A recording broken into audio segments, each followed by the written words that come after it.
Hey guys, welcome to another episode of Real Estate on Record. Today we got Steve in the house. We brought him back in from Florida.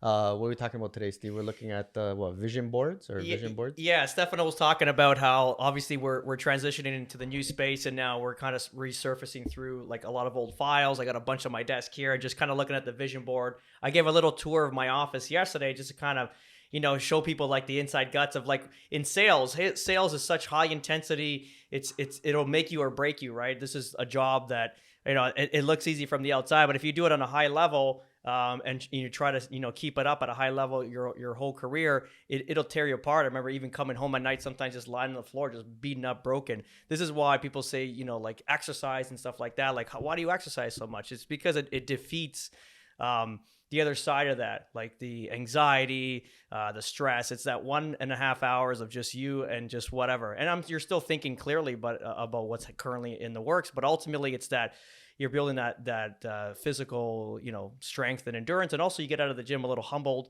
a little bit more tired, obviously, if you put a little bit of effort into it. So yeah, that's pretty much it. I think that's what we're going to talk about today. Yeah. So you guys are waiting for me. Good. We're waiting for you. So boys, let's start with this first idea of a vision board. A lot of people may have vision boards and they say, man, I can never reach it. Now, from what we were talking about behind the scenes, you guys actually nailed a lot of things in record time. Am I not right? So, for example, Steve, with you wanted to have this Florida dream, and you were predicting 2029. Yeah, 2029, because that was supposed to be. I mean, I was getting listings from an agent in Naples since 2013, right? That was the goal. Like 2013. Yeah, the goal was always to beat the winters in Canada. Obviously, winters I never really liked them. They're good to do a few handbrake moves with your cars and stuff like that, a few donuts, but you want to be back in the sunshine and kind of enjoying life. So it was always the plan. Obviously, everything progressed quicker. Obviously, I got to give credit to COVID. It gave us a great opportunity to kind of make the shift. A good push. A good push. Obviously, study the other markets more than what you needed to. Obviously, the markets here are the way they were, the up and down influx, and then we saw that market, was a good opportunity for as a business, but also as a family opportunity for everybody. So it's good. Also, it gives opportunity for Mike, opportunity for yourself, opportunity everybody around me. I'm going to help everybody with if they wanted to transition into Florida at some point or the U.S. We're all we're here to help. And do you think that Mike? Do you think the vision board is it should be an essential part of the way you think when it comes to business? Yeah, I did. Maybe life. Move a little closer to the mic. I didn't realize how powerful it was until actually Steve put me in contact with a certain couple books that. Is this okay? You really want to write in there? Steve put me in contact with. What kind of books? It was the power of your subconscious mind, law of attraction, a bunch of stuff. But he set me up. We did our first like planning and goal setting session, which really opened my eyes to, like, I've heard about vision boards and all that, but you listen to it and it's like it went in one ear out the other. I'm going to be honest. But as we planned and discussed and really opened my eyes to set my goals, it really gave me small little goals to be able to go after and set dates and times to hit these things. And you don't know how you're going to get there. It's like, I want to go from here to there, but you might have to go that way and cut across and go the other way. Like eventually you're going to get there if you set a target on. And so far I can tell you that since we started off, it's been like 18 months to 20 months now. I've definitely plucked off a couple good That's goals. good. So bought his first Mercedes, so Mike's going to be in a GLE very shortly. So that's huge. I mean, that's a huge accomplishment. that's a very huge accomplishment. Yeah. Now, when it comes to vision boards, do you guys agree that you should start off small and then incrementally get bigger? What is this? Sorry. Just vision boards in general. Should you put down things that are attainable? So I'm going to tell you this. So people say attainable. Yeah, I guess so. It's easier. It's achievable. You can knock it off. But you got to put things on the board that you're passionate about. If you don't have any fire behind it, you're never going to achieve anything. You can say, "Oh, I want this Ferrari," but do you feel like, again? Don't look at that Rhonda Barnes, whatever that law of attraction bullshit. But you do want to feel it. Like sometimes at night, I tell Mike, like down to my street in Killington there, and off the Corkscrew, it's like I can just coming down that street in first gear, just at 5 or 6 or 1,000 RPMs, a V12. Nothing's going to sound like that in that area. But that's in my brain, and that's what I want. I want something like a V12 Ferrari, something you can kind of hammer down. But it's something you're passionate behind. But a Ferrari is a big thing to attain. What I'm trying to say is, when you created your vision boards, But it's are you going small to big? No, I can go through some of the stuff Let's see it. Yeah, you want to see Yeah, some stuff? let's see. Okay, here. So this was off when I complete things on my vision board. I've been doing them since I got into real estate. Probably, let's say 2012ish. Let's call it maybe 2 years, 1.5 years after. Maybe the first year rather, because I was coaching real early on. So we just got, obviously, because we're transitioning, so we're kind of going through files. But let's look at this one here. For this for example, which camera are we? This one? Can you see that? Okay, so this is a house in Florida. I put Miami. I thought maybe Miami would be the right choice. This goal was supposed to be done in 2029, and I probably had this on the board in 2016. This probably sat there for literally like 5 or 6 years. But then I kind of wrote below, purchased February 1st, 2022, Fort Myers. And it was obviously a house in Florida. Again, it wasn't, it's a negated community. It's not to this extent, but at the same time, you put it in the ethos and you got it. Mm-hmm. There was that one, and you get into stuff that you're passionate about. I wasn't the most highly educated person. I was a little bit of a dipshit in school. So it's the truth. It's the truth, clearly. So for me, the goal was to get my kids a better education than I have. So this was like private school for my daughter, and Christian Catholic Christian Kleinberg Christian Academy, and she went. This was a huge for us at the time to spend $10,000-$12,000 a child for school when I can just get it for free. It was a huge thing for us. Again, we never came up with money. This is all self-earned, me and my wife. My wife never worked. She was a defense for the family, protect what we've earned, and obviously raised our children to be the great kids that they're in. So she had a very important job. I'm not going to take that away from her. But again, this was huge, and I wanted this. And I set emotion behind it because I knew what it was not to have the education, how hard it is for me to pull through in life. You know what I'm saying? Like this great education. Now that she's got that confidence. I see her on stage doing speeches. It's beautiful, right? That's that confidence he gave her. She's on when she was young, like 4 years old, playing the piano in front of a huge crowd. I mean, what I think, forget about if it's good or not, it's the confidence. When you fast forward that 20, 30 years down the road and she's in a conference, when we see these people do these big speeches in front of thousands of people, it doesn't start yesterday. They were groomed as a child. It's a build-up. Correct. And this is what, coaching was very important. Even this morning, I'm talking to my daughter. There's a little girl giving her some issues. I coach her right through it. And I use some colorful language, but it works well. Look at this. Sorry, this is going to be long. Keep going. Let me see. Okay, so this is a vintage Porsche. Okay, because everything... That's a 1986. 89. Beautiful. I love these old school Carreras, right? But ultimately, look, not everything you put on the vision board is going to materialize, right? It's a mosquito. So listen, not everything you put on your vision board is going to come out like the way you put it on. But if you put it on, it'll come out similar. You know what I'm saying? So I had this on the board quite early. It was 2018 to spend $35,000 on a 911 Carrera. At that time, this was doable. Then they went crazy. So what I ended up buying was a 1989 Alfa Romeo, which I truly love that car. I drive that, a lot more sometimes than my 911, my modern Porsche Carrera, right? This one was cool. This was on my board. It was a 911 99. That's what you have. Correct. Yeah. What is it? 991. So I got a 991.2. So the newer version of this.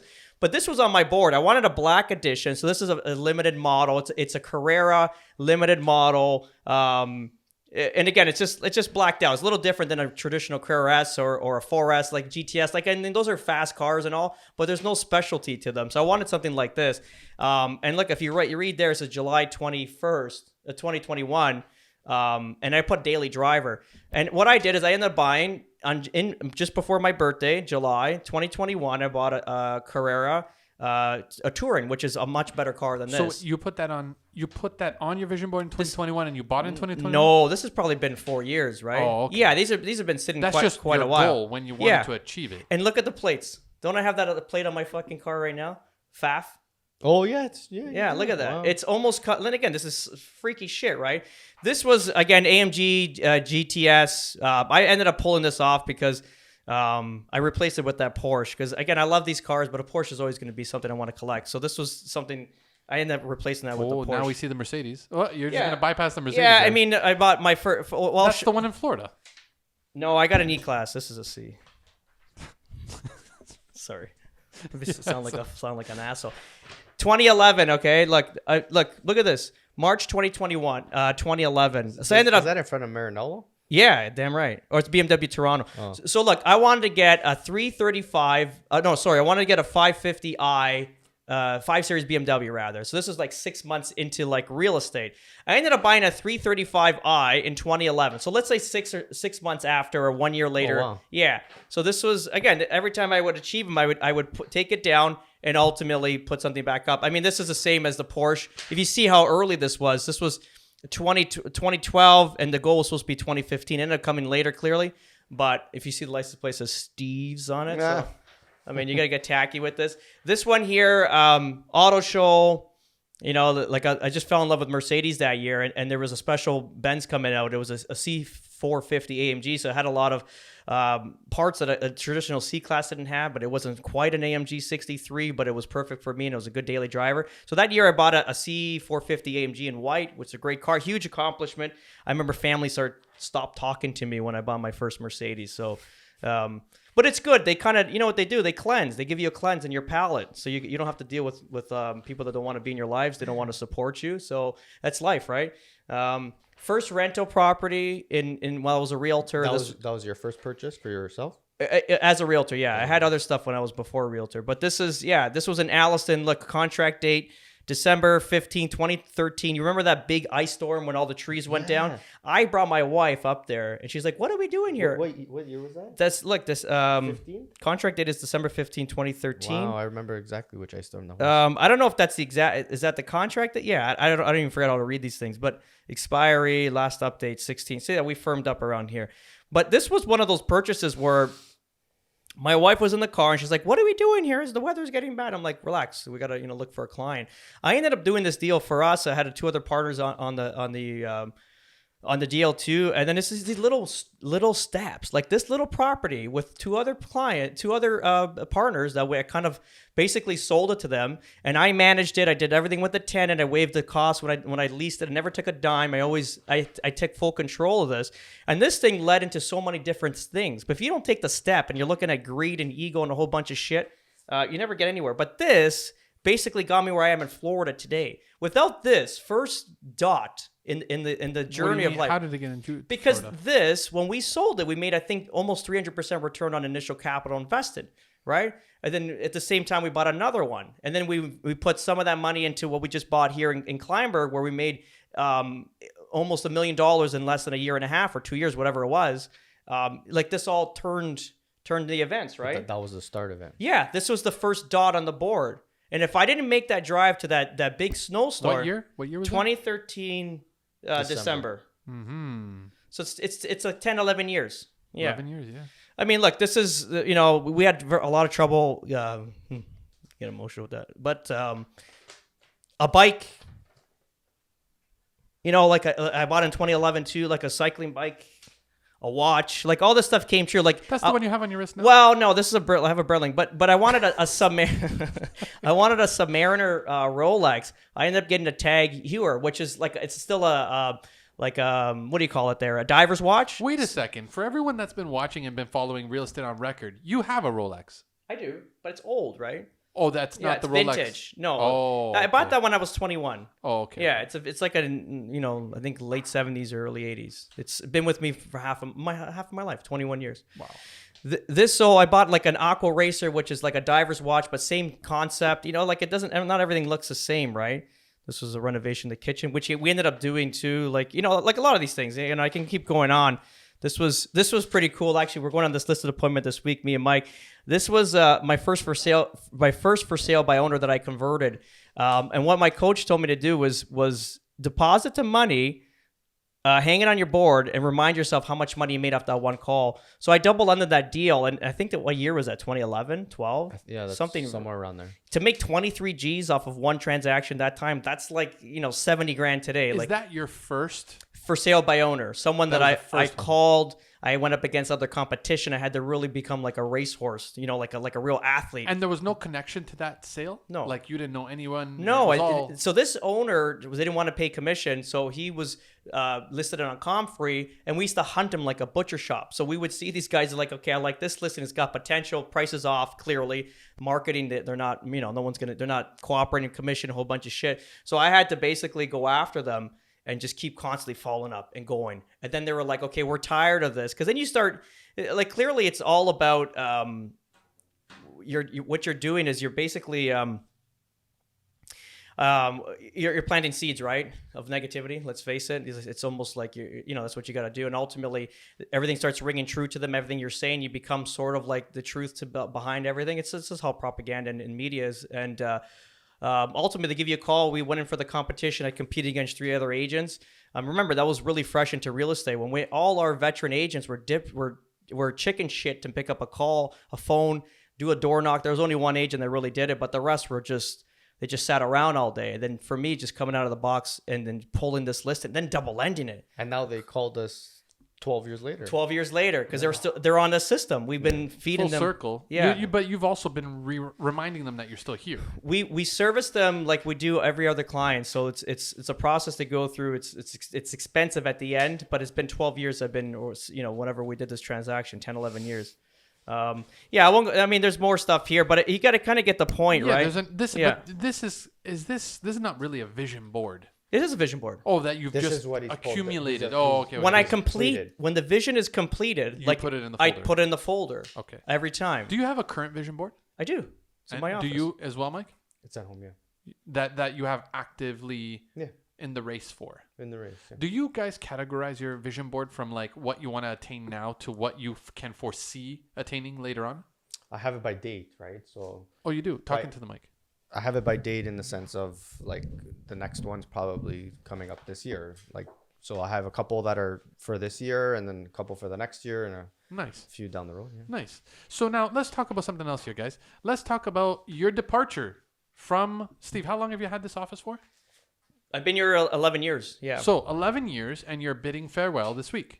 yes. Yeah, this is That the is- final hurrah. So now, is that emotional for you, Steve, or are you like excited for the move? I'm excited because you know what, my whole life it's you're always trained to be comfortable. Immigrant family, the whole thing. It's like the more comfortable, the better you are. And from my experience, the last 10 years, every time I've changed something, I'm excited. Actually, I can't wait to get out. Now I'm bashing the office before I was in love with it. But ultimately, it's that change. What it does, it gives you more energy. You've outgrown it, perhaps, right? It's just you need to change in life. Like Florida's exciting right now too because it's all new. Does it get boring? Oh look, and I'll show you a thing. My coach Linda Ferguson, my NLP coach, just talking about this topic is where like new things. You put a lot of energy into it. It's like a baby, right? It's like you're on it all day. And then once it starts rolling, you're gonna put your attention elsewhere. It's almost like Elon Musk with all the different stuff he did, or he's doing rather. But look at this. So I had a coach, Linda Ferguson, NLP, like neurolinguistics programming. This is 2016, mentally burnt out, achieved Chairman's Club first year, $500,000. Huge. Imagine a carpenter. Huge. My dad only think we were able to make $50,000 That's in a year. right. And that Exactly. year I said, fuck it. We went for it. We made 500 grand. And guys, this is 2016. Yeah, that's 500K in absurd, 21, you sell 10 houses, you're good to right, go. yeah. This is like I think it was like 50 transactions. My transactions are always smaller. And it's in the back, I had Lisa here was with me too, but it was just me doing both sides of that.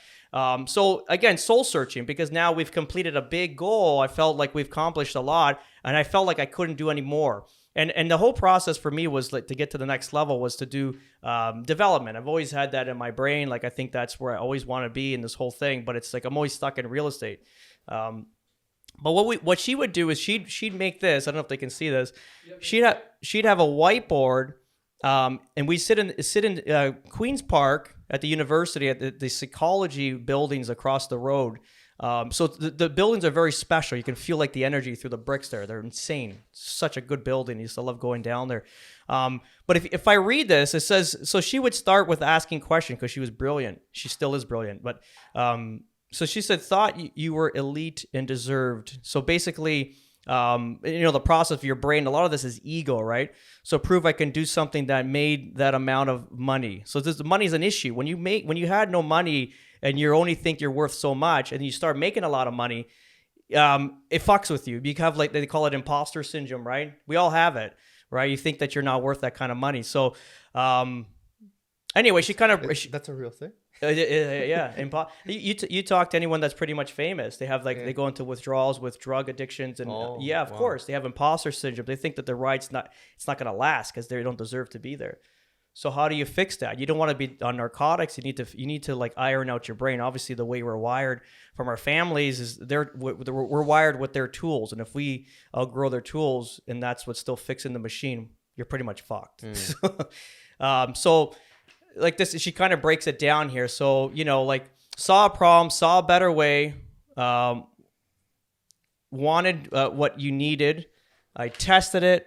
I got results. No more problems. Then I get bored. This is the story of my life. It's my cycle too. It's your cycle too, right? Yeah. So it's like you got to keep this jig, right? And that's why, obviously, having Mike on board, and this is all new for me, and then Florida, it's all awesome. And I don't want to, I don't want to take too much time too with Mike. And No. And so then, Mike, you're making a big transition too, because this is where you started. Yeah. And now you're stepping into, I guess, a new pair of shoes. How do you feel with this switch now? Going into a brand new place, different vibe, different mentality. It's exciting. It seems like there's quite the vibe in the new office, right? I haven't been really a part of a big office that's kind of At this level, well known. So yeah, it's all new, not all new to me, but it's new. It's a new let's call it atmosphere that we'll be in. So I'm excited. And plus we have so many new things in the office to offer to our clients that it's gonna be nice.